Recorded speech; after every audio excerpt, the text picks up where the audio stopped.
You're listening to Vancouver Co-op Radio, CFRO 100.5 FM. We're here on the unceded traditional territory of the Salish, Musqueam, and Tsleil-Waututh Nations.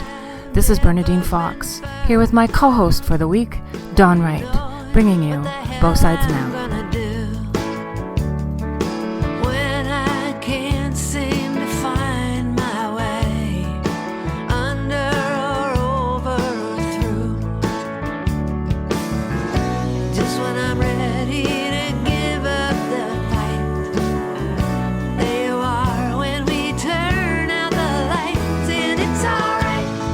You're listening to Both Sides Now. I'm Bernadine Fox. And I'm Don Wright. And we're here today with Jake, a 60-year-old man with a chronic illness who works a 9-to-5 job and who says suicide ideology has entered his life about 5 times, culminating with one time in a serious attempt. Jake is a personal friend of mine and has agreed to come and chat about why depression isn't always at the heart of suicide attempts. So stay tuned. Join us every Monday from 2:30 to 4 p.m. for She Boom. Open your ears to the sound of the latest and greatest women in music. Our show focuses entirely on female artists, from a local to global perspective. Every Monday from 2:30 to 4 p.m., tune in to She Boom on CFRO 100.5 FM Co-op Radio. We in the general population assume all people who try or do commit suicide are suffering from depression. Jake is with us today to talk about why that may be a wrong assumption. Hi, Jake. Hi, Bernie and Dawn. It's good to be here with both of you. It's good to have you here. So tell us about how suicide ideology has come into your life. Like, when did that happen and how did it happen? And what did you do with that ideology? Did you attempt it? Did you plan it? How did this come about? Well, first of all, suicide ideology is a great term, but it's not one that I would be most comfortable with. I tend to spend a lot of time thinking about physical reality and unphysical reality, or the other side of the life-death divide, heaven, what comes afterwards, and I think that it's been a normal thought process for me for most of my life. I think one of the differences that I've discovered is when I was in my younger years, say 0 through 30, it was more, my existence was more a joyful one with less incidents of life problems, and so any thoughts that went to the other side of the equation, the other side of the life-death divide, were more curiosity based.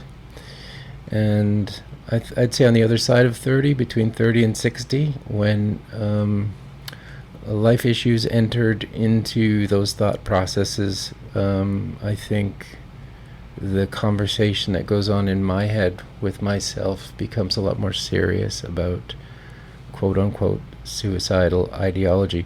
I would prefer just to think of it in terms of an exit strategy instead of suicide ideology. Right. I have wonderful feelings about what may exist on the other side of the life-death divide, and I'm quite comfortable with it and feel excited about it. And I think my experience in the last 30 years of my life has taught me to be more patient and less excited by it, more patient with it. So I take from what you're saying that you don't see yourself as somebody who suffers from depression.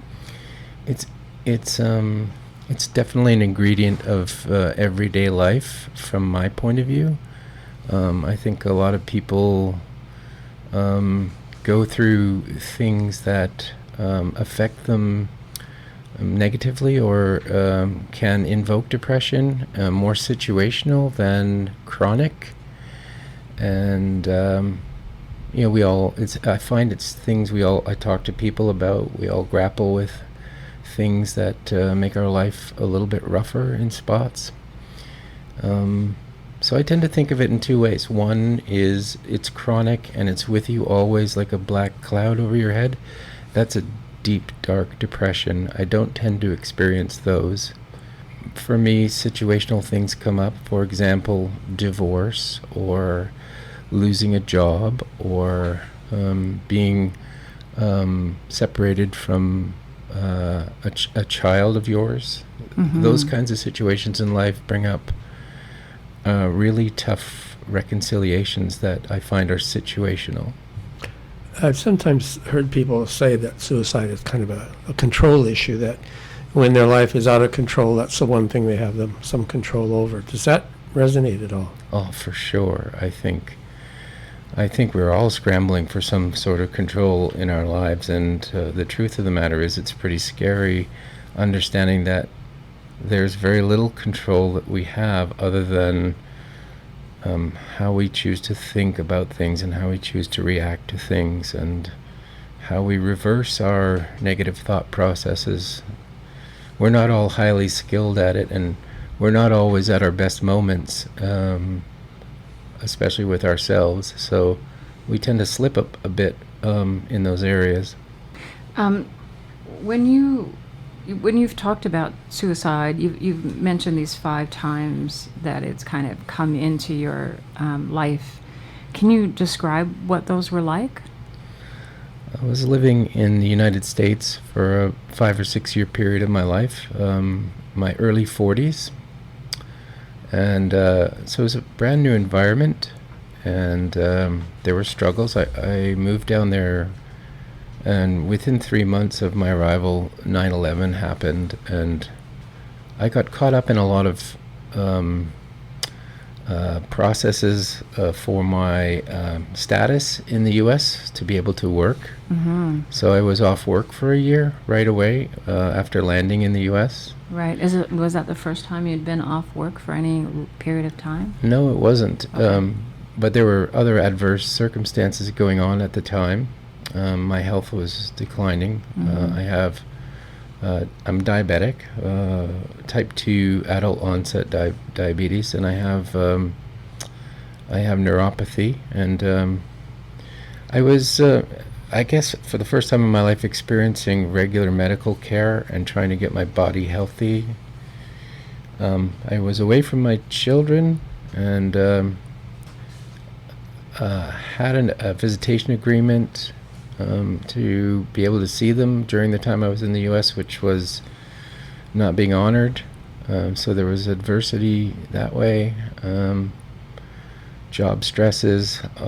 It felt like a lot of things piling up. And the relationship I went down there to the U.S. to partake in really fell short of what I had ideally imagined it would be like. So you went expecting things to be wonderful and ended up having a loss of a lot to several deal with. things. Yes. So you basically lost your children in some ways, and you lost your sense of identity as a working person and as a healthy person.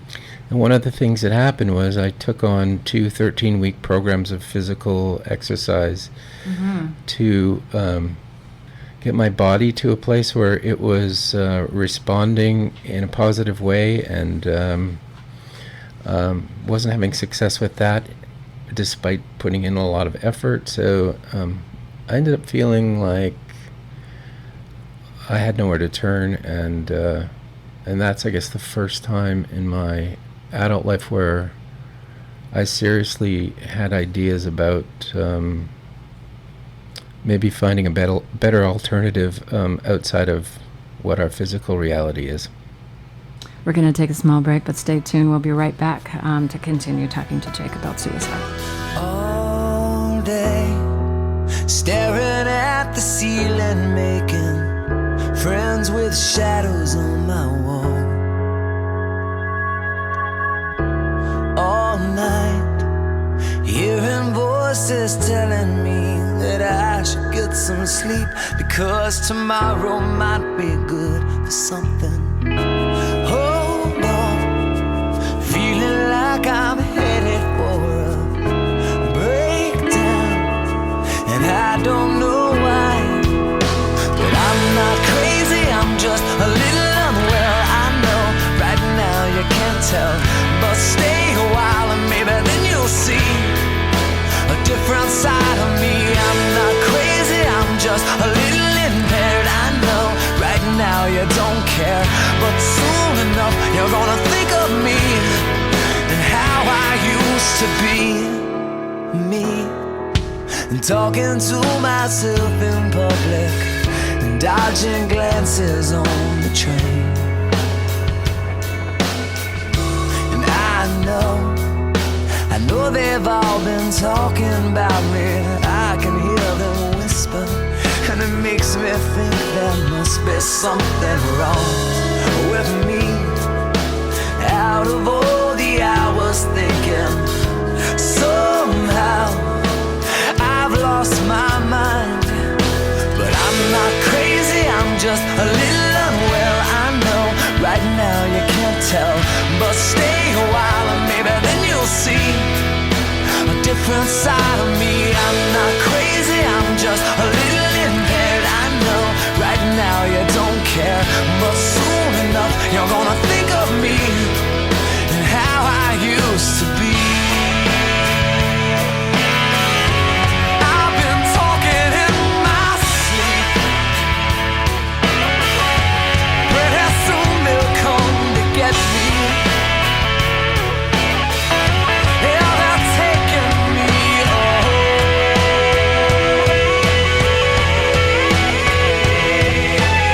I'm not crazy, I'm just a little unwell. I know right now you can't tell, but stay a while and maybe then you'll see a different side of me. I'm not crazy, I'm just a little impaired. I know right now you don't care, but soon enough you're gonna think of me and how I used to be. Yeah, how I used to be. How I used to be. Well, I'm just a little lonely. How I used to be. How I used to be. I'm just a little lonely.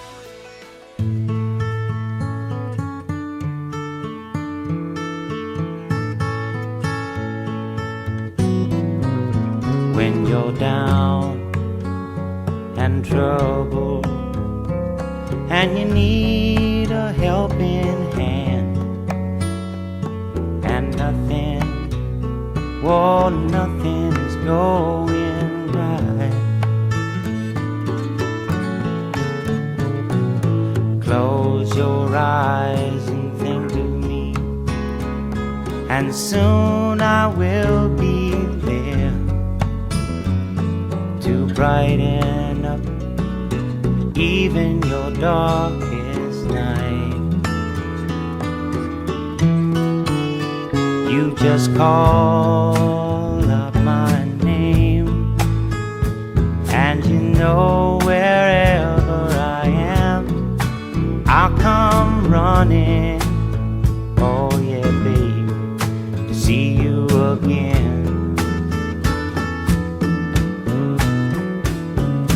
Winter, spring, summer or fall, now all you got to do is call, and I'll be there, yeah, yeah, yeah.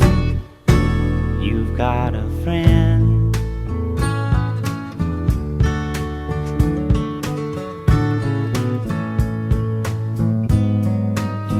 If the sky above you should turn dark and full of clouds, and that old north wind should begin to blow,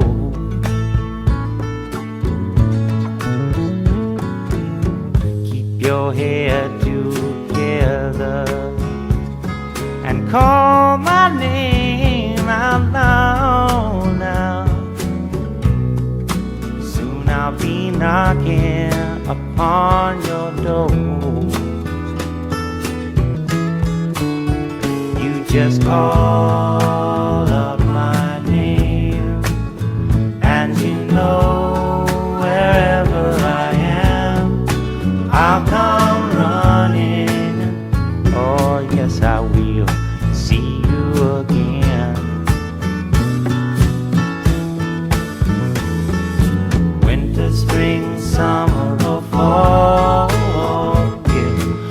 All you got to do is call, and I'll be there, yeah, yeah, yeah.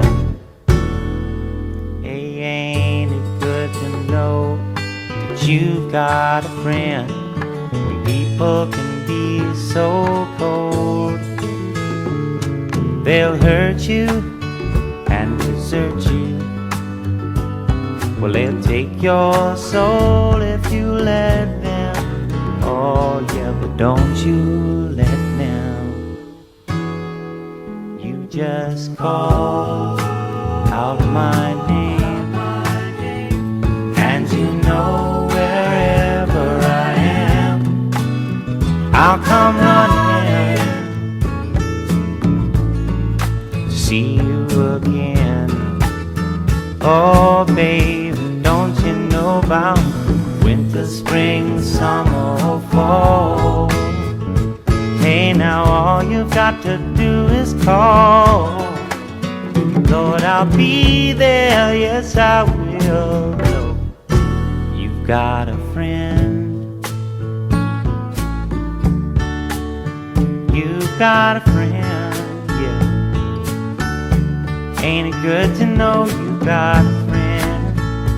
Ain't it good to know you've got a friend? Oh yeah, yeah, you've got a friend. You're listening to Both Sides Now on Vancouver Co-op Radio, 100.5 FM. I'm Bernadine Fox here with Don Wright, talking with Jake about suicide and his experiences with it. So Jake, we just talked about, kind of your ideas about suicide or what suicide means to you or how it's impacted your life. But one of the things that I know is that you did try to make a very serious attempt, and I thought perhaps you could explain to us what happened, why it happened, what you did, and how come you're still here with us? That question specifically, I don't know, because the method I chose to use for my most recent and probably final exit strategy was being a diabetic. I chose to overdose on insulin, and I researched it, found a couple of cases where it had successfully worked, and I thought that drifting off and basically going into a coma and not being having anyone be nearby to attend, it would be like slipping off to sleep and just gently going across the line into what at the time represented a better reality to me. The times that you didn't, was there a thought process that you can identify that it went from the ideation to a decision not to? Can you describe that process? I would describe first and foremost myself as a fighter and somebody who would always exhaust all remedies or solutions or ideas that I could come up with to remain here in this world as a dad with my daughters and with my friends, understanding what a big letdown and what a big impact it would have on the people closest to me, and also colleagues and office associates and neighbors. I'm very conscious of the part of it where it leaves a huge tax and a huge burden on others. So one example is on the fourth time that was really risen in my life, and I thought I would have no other alternative. I had an epiphany at the 11th hour. I had a really difficult situation. I had to change residences. I was an entrepreneur doing landscaping gardening business, and reliant on my pickup truck, my vehicle, which I blew the engine out and the vehicle died on me within 2 weeks of having to move and needing all the resources from the jobs I had set up over that 2-week period to accomplish what I needed to. And I was kind of like, it was just me in a room with God going, what do I do now? I don't know what else to do. And I sat with it for a day or two, and I had an epiphany. And the idea was, okay, what do you have to offer the world right now that's of value? And certainly I had customers that deeply appreciated me. I had one who I had to call up and say, listen, I can't do the jobs I have scheduled to do for you over the next couple of weeks because this circumstance has happened in my life. And he was upset to find that out. He liked the work I did for him, and I was touched by his reaction to the idea that he would be missing out on the gardening service I was providing to him. And the epiphany I had was, okay, this guy lives in West Vancouver. He has 2 huge properties. He's doing very well in life. Is there a business proposition I could pitch to him and find a way to sneak out of this mess I've found myself in? So I offered him a year's free gardening services in exchange for a $2,500 cash loan in which I could buy a used truck, and I don't know how, but it all got put together within a week. He said yes to my idea, which blew my mind a bit. My daughter found a truck that I could buy for the right price, and I got myself moved. I got myself into a new place, and everything worked out where 3 or 4 days earlier I had been thinking there was no way out.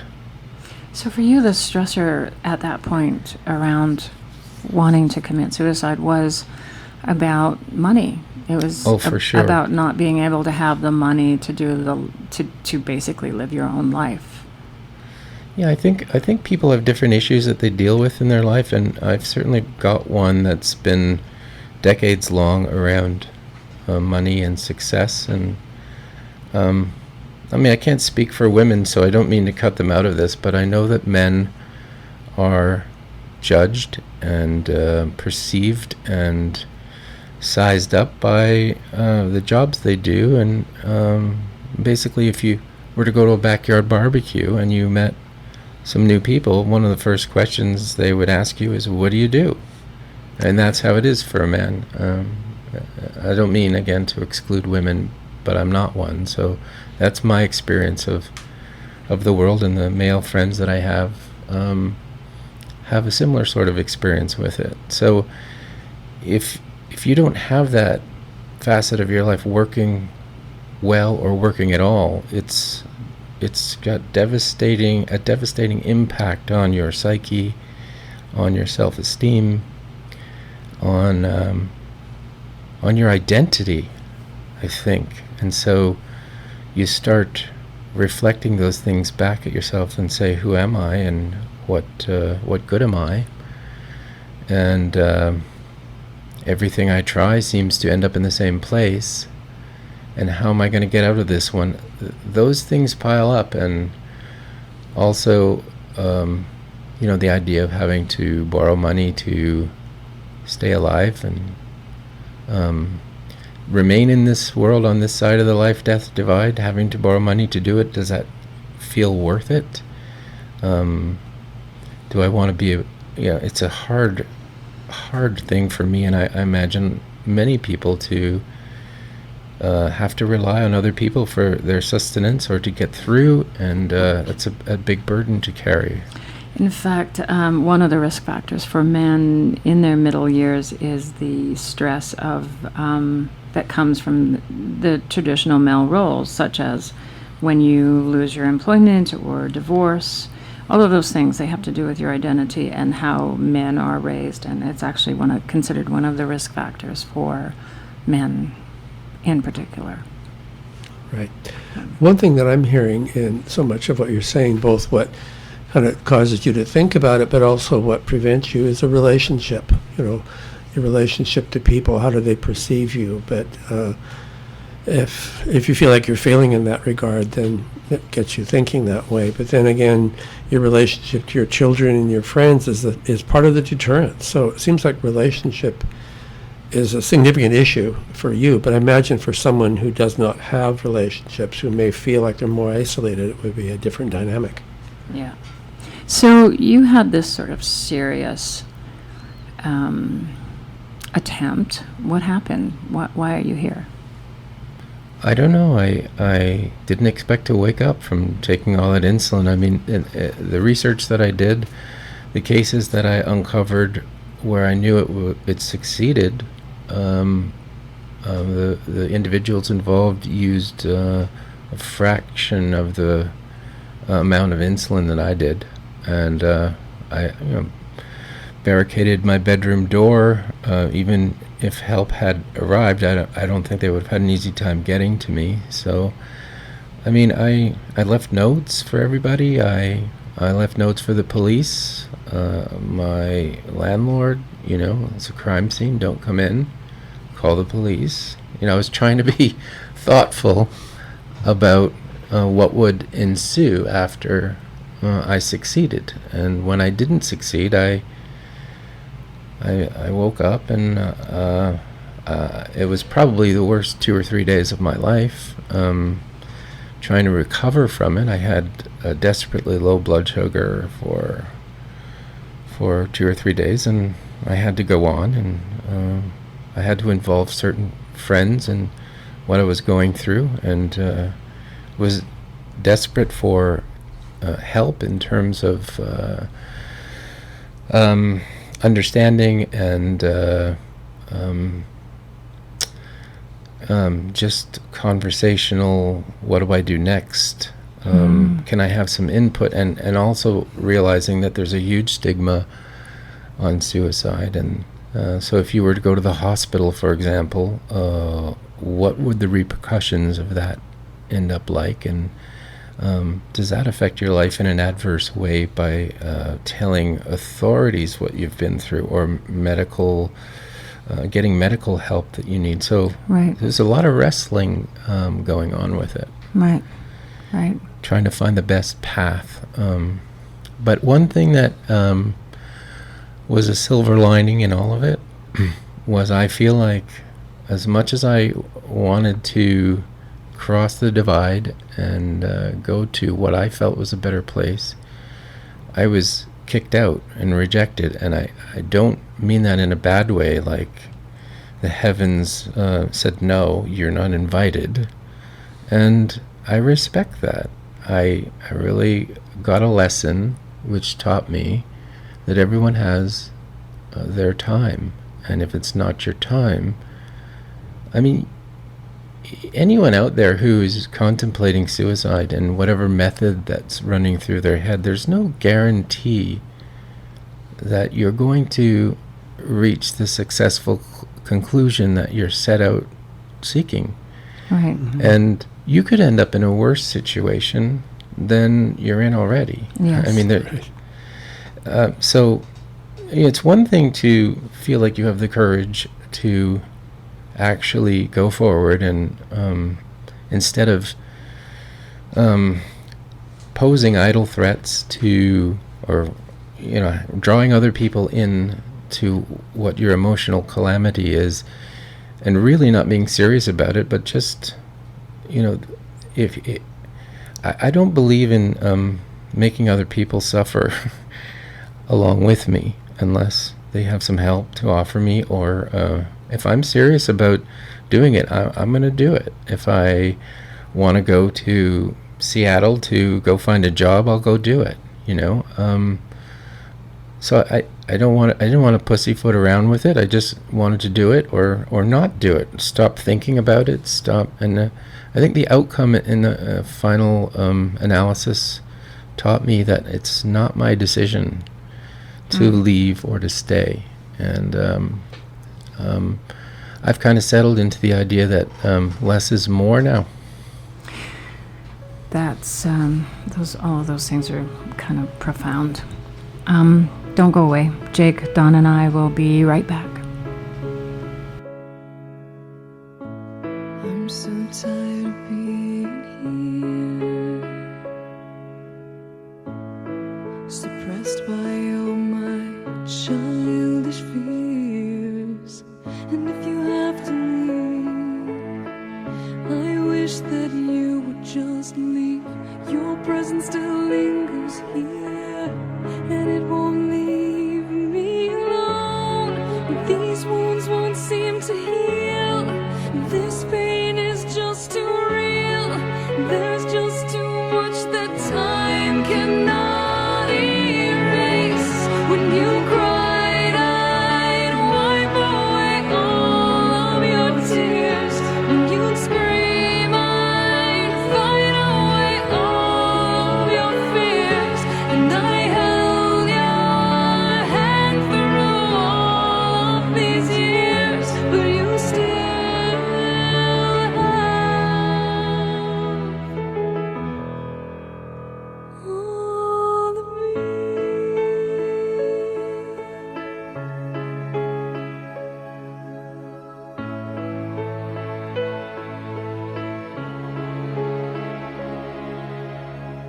You used to captivate me by your resonating light.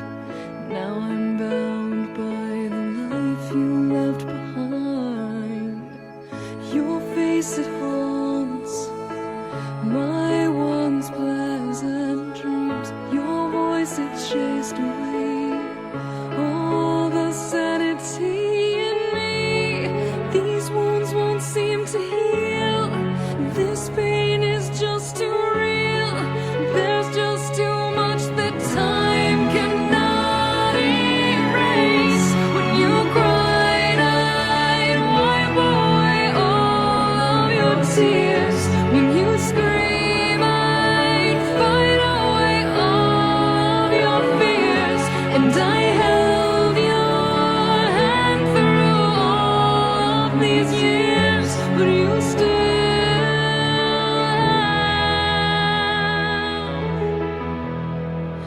have all of me. I've tried so hard to tell myself that you're gone, but though you're still with me, I've been alone all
when you're weary, feeling small, when tears are in your eyes, I will dry them all.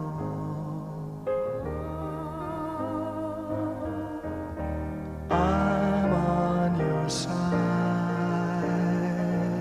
Oh, when times get rough and friends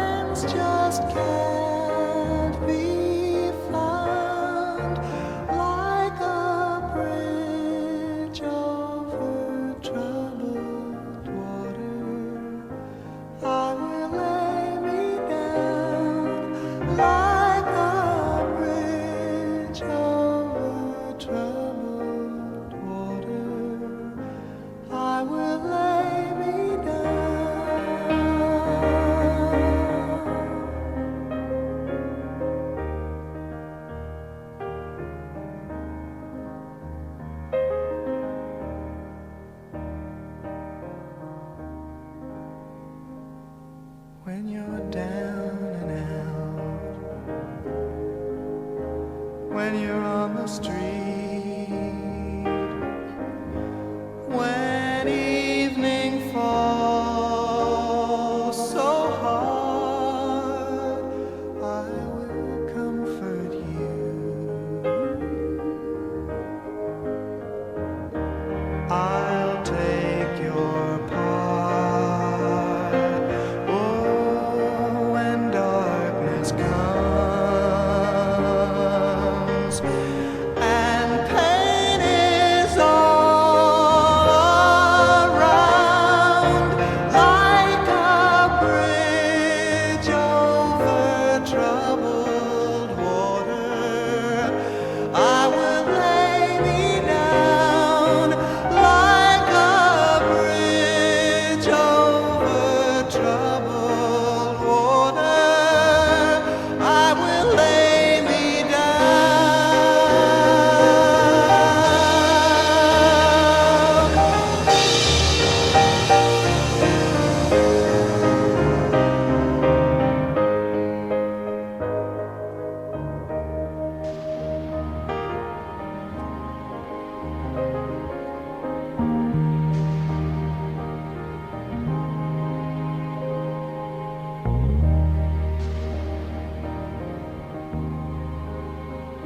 Sail on, silver girl,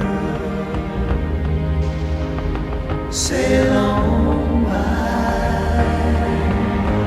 Your time has come to shine. All your dreams are on their way. See how they shine. Oh, if you need a friend, I'm sailing right behind, like a bridge over troubled water. I will ease your mind, like a bridge over troubled water. I will ease your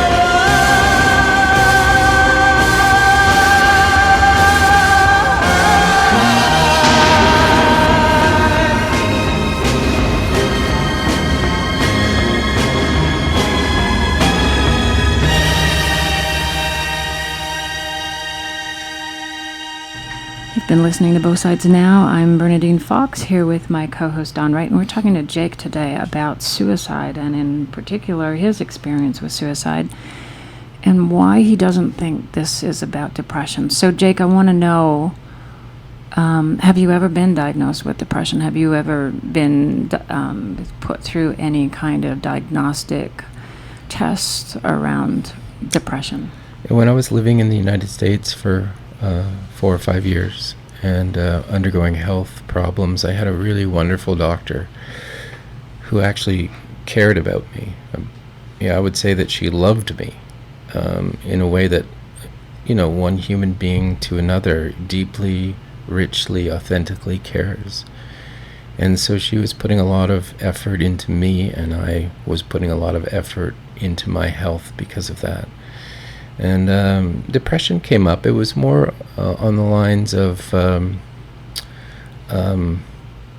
what's it? You can help me with this. A light disorder. Sad. Seasonal affective light deprivation, or It's called seasonal affective disorder. okay. Yeah. So I was she was treating me for that, and so I tried antidepressants and found that they made me really loopy, and I'd go to work, and people I'd been working with for 3 or 4 years, their names would suddenly escape me as I was passing them in the hallway and that sort of thing. And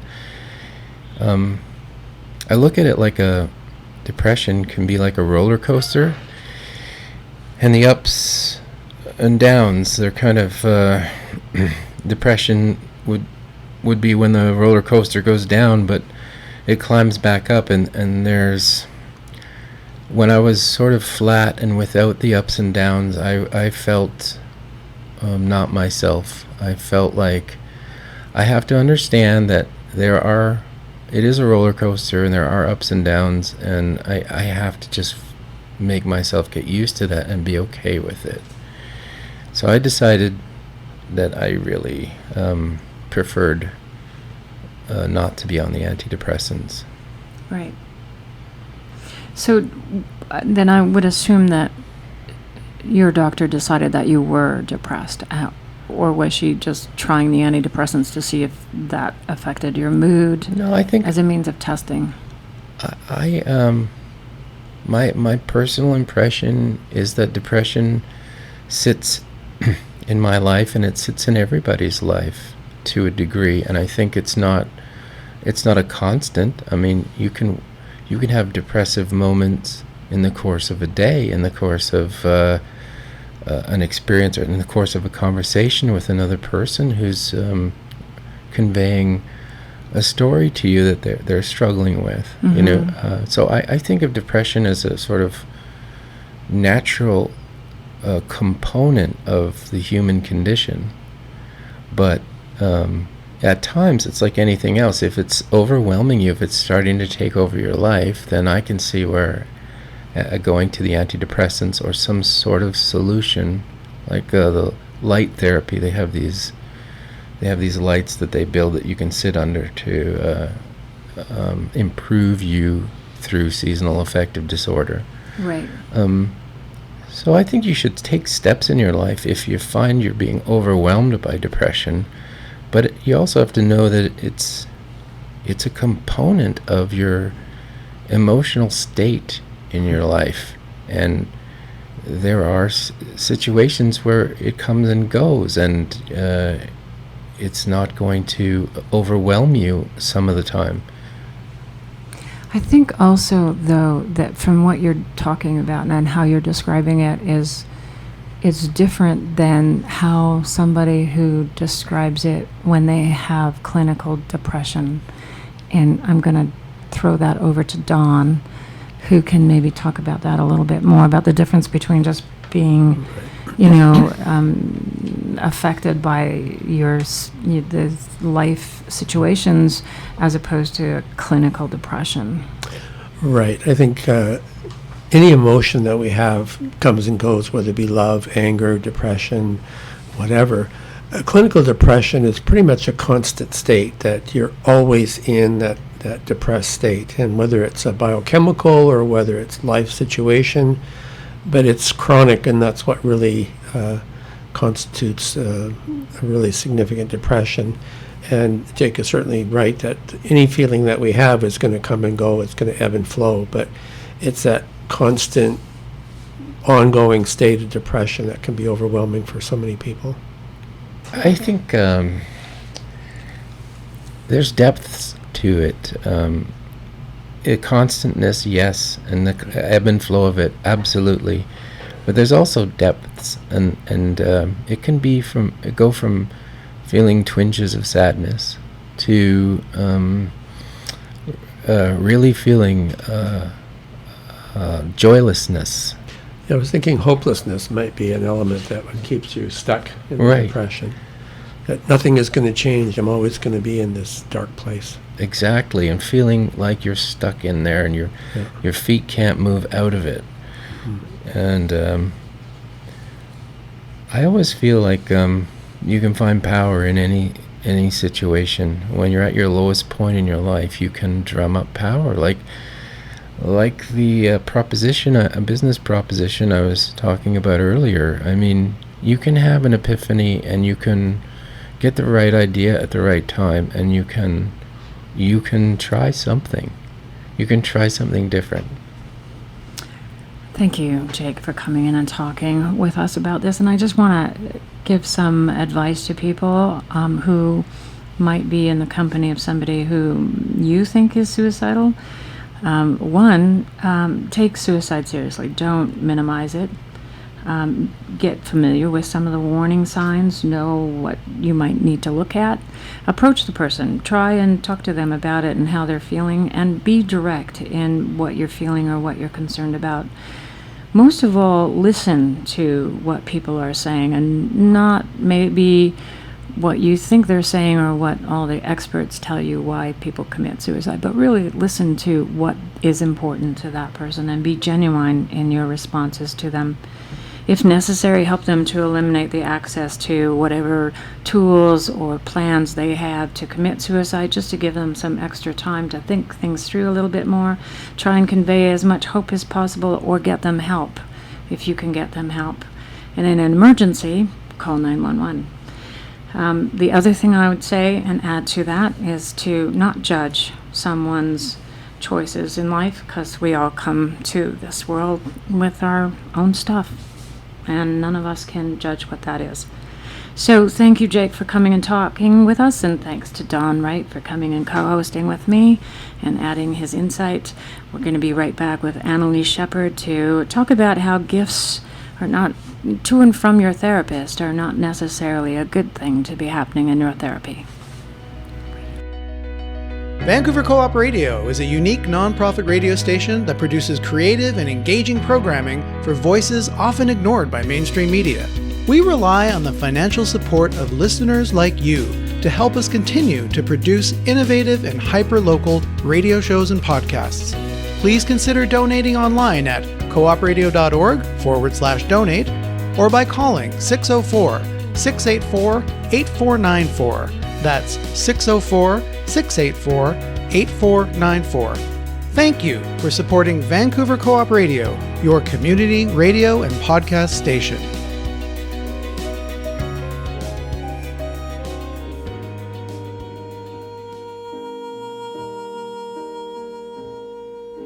Talking to myself and feeling old.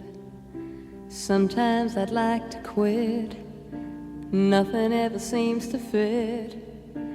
Hanging around, nothing to do but frown. Rainy days and Mondays always get me down.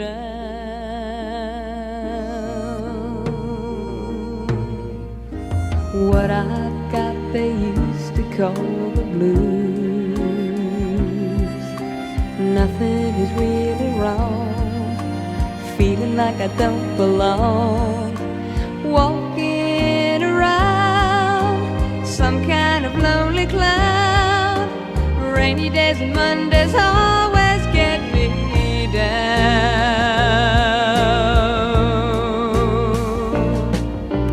Funny, but it seems I always wind up here with you. Nice to know somebody loves me. Funny, but it seems that it's the only thing to do. Run and find the one who loves me. What I feel is come and gone before. No need to talk it out. We know what it's all about. Hanging around, nothing to do but frown. Rainy days and Mondays always get me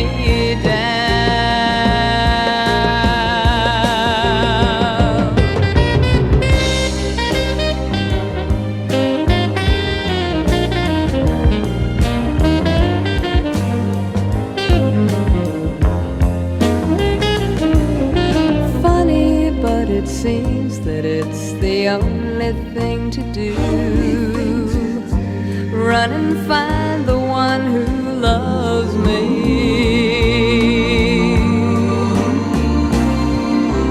What I feel is come and gone before. No need to talk it out. We know what it's all about. Hanging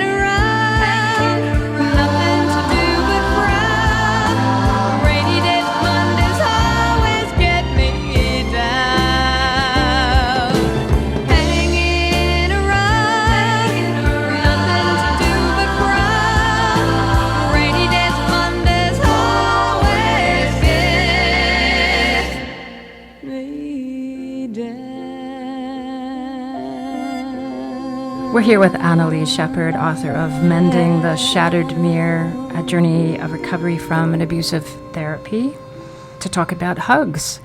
Why hugs might be problematic in the healing relationship. The reason it's problematic is because the therapist-patient relationship is an unequal relationship, and it is a unique relationship in that respect. And if you think about hugging a friend in the real world, in our everyday lives, there's an equality there that each of you know exactly what the hug means. It's a very open and honest communication. Yes, I think part of what you're mentioning is that for somebody who's a survivor of trauma, of physical abuse or sexual abuse, by breaching that physical boundary between the two people, you're risking having any physical contact be seen from the perspective of that person's trauma as well, right? So even hugging, which the therapist might think is compassionate and consoling, can in fact be triggering and frightening to the client as well. Yeah, absolutely. Yeah. I've had therapists say to me that they know themselves well enough, they're competent to use physical touch and hugging within therapy, and my response is that I believe them, that they are competent enough, they do know themselves well enough, but there's no way that they can know the patient well enough to know how the patient is going to handle it. No. The problem is, and I think you'd be able to agree with me, that how much of what the hug means to the therapist do they bring into therapy? And that's where the problem lies. Yes. And that's why it's a dangerous thing to do anyway. And so there could be, there could be hidden reasons why the therapist wants to hug as much as there may be reasons the client wants that hug that they can't talk about, even if there isn't a talk that's engaged on this issue about whether to or not hug. And it goes back to the point of breaching that physical barrier between therapist and client. It can trigger stuff that hasn't been triggered before or brought up in therapy before. So I've had therapists say to me, and it's an interesting thing, and I just wanted to talk to you about it, because one of the things they've said to me is, well, I know myself, so I can give a hug without it being a bad thing, or I can give a gift without it being manipulative. And I think I want to, in my head, I'm thinking that's really egotistical of you to think that you control all of what comes out of that hug. Like, do you see what I'm saying? Like, it's... yeah, that's what I said a few minutes ago about they may know themselves well enough, but they don't know the patient well enough. Exactly. But they have no idea how the patient is going to react to that. So in when you talk with folks and therapists and stuff, and they ask you, well, can I give my client a hug? What would you say to them then? I would say no. It also kind of implies, when a therapist wants to hug a client, that somehow that hug is going to help them or fix them or repair something that I don't really think that's the solution to their trauma. That hug is not going to do those things. Yeah. I absolutely agree. It's possible that the hug is actually not just trying to fix something, but to shut something down that they don't want to feel or be in the presence of with their client. And I totally agree with you that it shuts down verbal communication. Absolutely. There's another aspect of it, and that's the fact that the therapeutic relationship should end. A healthy therapy will someday end. Yes. And if the therapist is presenting themselves as that kind of comfort rather than directing the patient to the appropriate people in their lives that they should be connecting to. Yes, or directing them to feel what it feels like not to get a hug, because that probably is part of their history. Yes, and I think it is so important to remember that the therapeutic relationship is not a natural relationship. No. It is not a friendship. It is not a family relationship. It stands apart if the therapist is not ethical and understanding strong boundaries in order to keep the patient safe, that relationship, which happens behind closed doors in complete privacy, is ripe for an abusive outcome, even when the therapist has no intent of being abusive. Annalie, thank you for coming in and chatting with us about hugs. I hope I can convince you to come back and talk with me some more issues that we all need to know as mental health consumers in the face of therapy. Thank you for inviting me to speak with you, and I would love to come back. Oh, good. You've been listening to Both Sides Now on Vancouver Co-op Radio 100.5 FM. And that's our show for this week. We listened to the wonderful music of Rascal Flatts, Evanescence, and Matchbox, along with Simon and Garfunkel, The Carpenters, and James Taylor. My thanks to John Wright and Jake for coming to talk with us about another perspective on suicide, and to Annalie for chatting with me about hugs. Not gifts, as I misspoke, but hugs in the healing relationship. Very soon, we will be going live in this time spot. That means you can call in with your questions or comments in real time. We hope you'll join our conversations. If you have questions or feedback about this program or want to share your story or have something to say to us, we want to hear from you. You can reach us by email, bothsidesnow@coopradio.org, or via Twitter @BothSidesNowBC. This is Bernadine Fox. We'll be back next week. Until then. I can't seem to find my way under or over or through. Just when I'm ready to give up the fight, there you are when we turn out the lights. And it's alright, it's alright. Don't you worry, it'll be alright. Why do I always believe it when you tell me everything's gonna be alright? Yeah.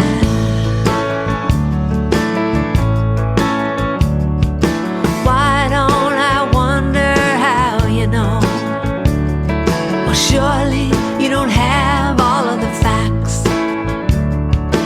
You could be just making